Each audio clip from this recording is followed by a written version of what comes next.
Thank you very much, Professor Castillo. I noticed that in the movie, among the Afro-Mexicans, they address each other negro. Oh yeah, that's also another And point. also, I noticed that when Sarah visited a place, she went to the food stand, and the guy actually called her Moreno.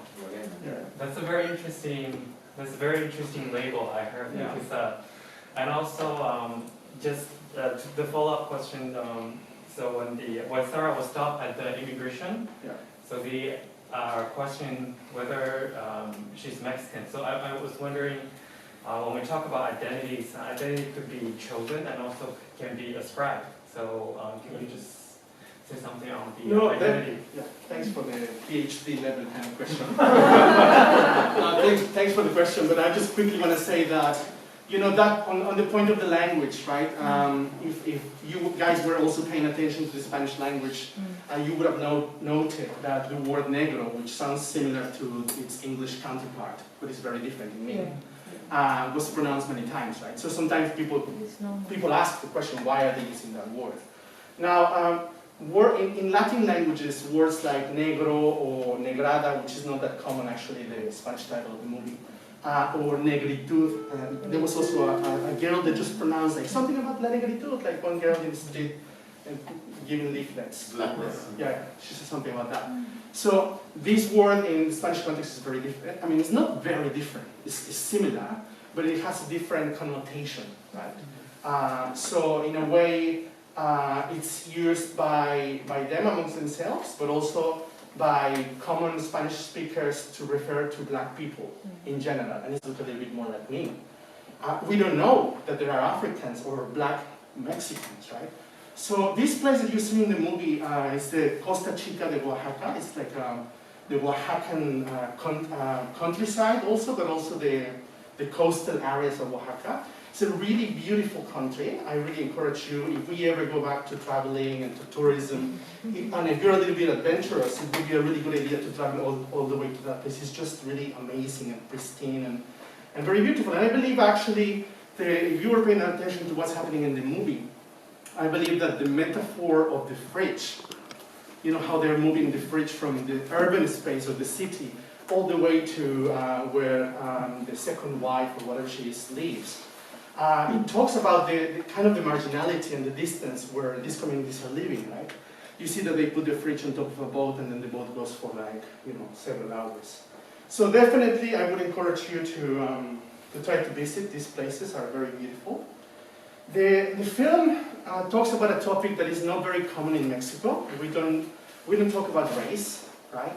We don't talk about other Mexican identities that are not the mainstream mestizo identity, right? Which would be embodied like in someone like me, perhaps.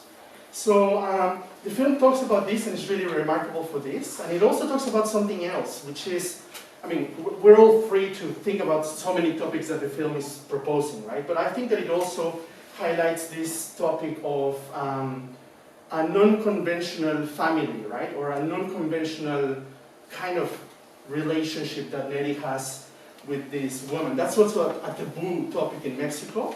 Definitely not only associated with black Mexicans. Many of the mestizo Mexicans also have these family structures where they have different wives, if you want, sometimes especially in those communities.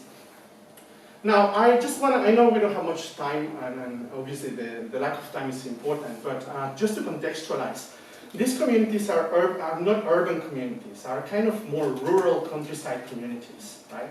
So the type of lives that these people lead in those communities would be very different to, I don't know, Marco or me, or urbanized Mexicans that live in central Mexican cities, right? But interestingly, these peoples that you saw on the film have this identity of being black and being Mexican, and also, interestingly, they're also indigenous, right? And up until recently, they've been considered to be indigenous to Mexico. So they kind of have to juggle with these three identities all the time, and that's something very, very interesting. One other thing I wanted to highlight is that we don't talk about race, right? We don't talk about other Mexican identities that are not the mainstream mestizo identity, right? Which would be embodied like in someone like me, perhaps. So the film talks about this, and it's really remarkable for this. And it also talks about something else, which is, I mean, we're all free to think about so many topics that the film is proposing, right? But I think that it also highlights this topic of a non-conventional family, right? Or a non-conventional kind of relationship that Neri has with this woman. That's also a taboo topic in Mexico. Definitely not only associated with black Mexicans, many of the mestizo Mexicans also have these family structures where they have different wives, if you want, sometimes especially in those communities. Now, I know we don't have much time, and obviously the lack of time is important, but just to contextualize, these communities are not urban communities, are kind of more rural countryside communities, right?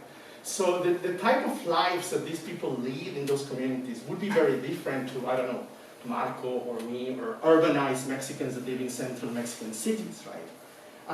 But interestingly, Mexico is influenced by African presence.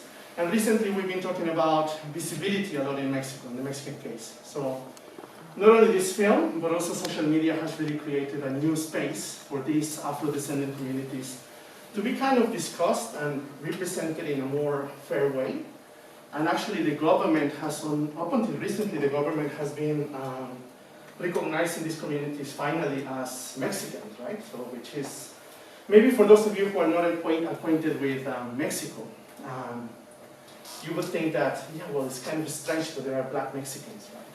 But indeed, I think that we have always been exposed to them, although we don't really know them as Africans, and we tend to think they're just darker skinned Mexicans, right? Now, just to finalize, I think I'm going to leave it fast, but just because of the pressure with time. Even though you don't believe it, I still have to go to another event in like it's a Zoom event, but anyway. So the film has had, as I said earlier, very good reception because of talking about these topics, right? It was not distributed widely in Mexico. It was not like in every shopping mall in cinemas. But there were a few criticisms, right? And maybe two of the main criticisms that you can find in social media in Mexico were about the relationship that Neri and some of the women have with alcohol in terms of the negative representation of black people and the relationship to alcohol. And also the fact that Neri seems to be a womanizer, right? Or has these multiple polyamorous relationships. Now, I believe that, I mean, we live in a time of, what do you call it, political correctness all the time, right? Everything that is produced can be criticized, right? But in a way, I believe that something has to be very clear, very, very clearly emphasized when we talk about some of these main criticisms that have been made, especially towards the director of the film for representing these black Mexicans in that particular way. And this is that actually the director of this film is an indigenous Oaxacan person, right? So he's not even a mestizo like me, or not a white Mexican. Most of the Mexican films that you watched in your life may have been directed by white Mexicans.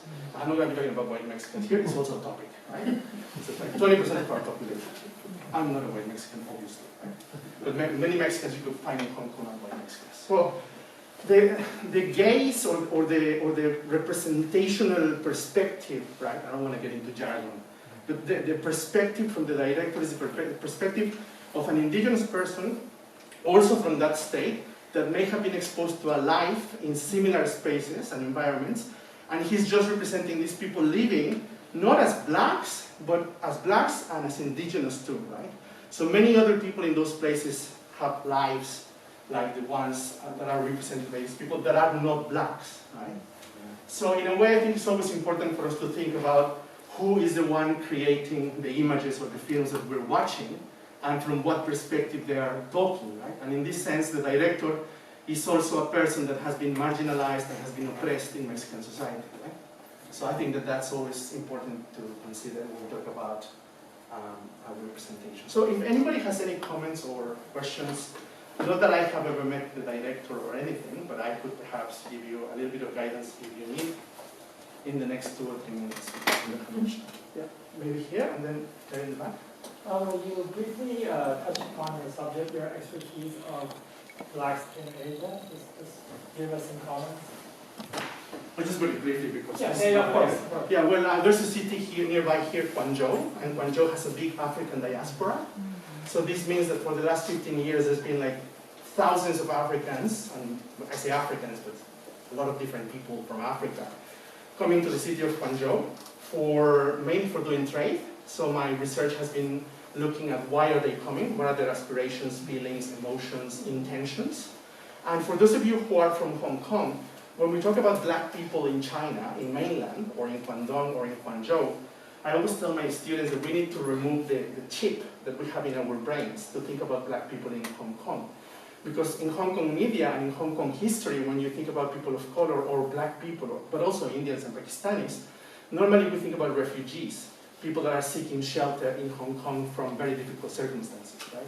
Once the government recognized these African descendants, does the immigration staff still perform checks on the? Oh yeah. They still do it. Yeah, I mean the recognition has been very recent. I think even pretty much 2020 in the last census, right? Yeah. 2020 census. Yeah, I think that they started with the recognition since I think 2012. Yeah. But the census is every 10 years. So like this last census was the first one when there was like a category in the census. So for the first time in Mexican history, especially census history, there was a question in the census saying, do you identify as an African, black, or any other